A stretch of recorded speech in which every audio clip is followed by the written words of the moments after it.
Բոլոր ժամանակներում էլ ֆինանսները, սոցիալական երաշխիքները եղել են կարևոր գործոն, բանակի արդիականացման եւ մարտական խնդիրների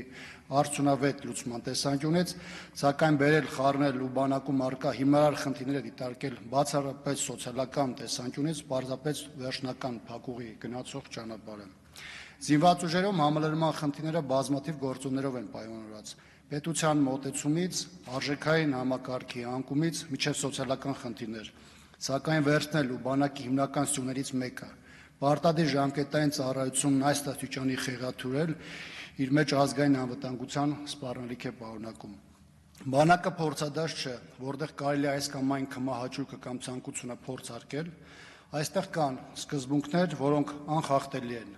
Հատկապես, որ մեր շուրջ ռազմաքաղաքական իրադրությունն էականորեն չի փոփոխվել եւ այս փոփոխությունը մեզ առավել խոցելի է դարձնելու։ Պարտադիր ժամկետային ծառայության հարցում իշխանության մոտեցումը մեկ այլ բան ակնհայտ դարձրեց։ Զինված ուժերում կոռուպցիոն դրսևորումների, արկա սողանցքների հաղթարման կամ դրանց նվազագույնին հասնելու խնդիրը իշխանությունը տապալել է։ Եվ հիմա ծաղկող արատավոր բարքերը փորձում են ճակերտավոր լուծել դրանց օրինականացման եւ կոնֆլիկտը ներհասարական դաշտ մղելով։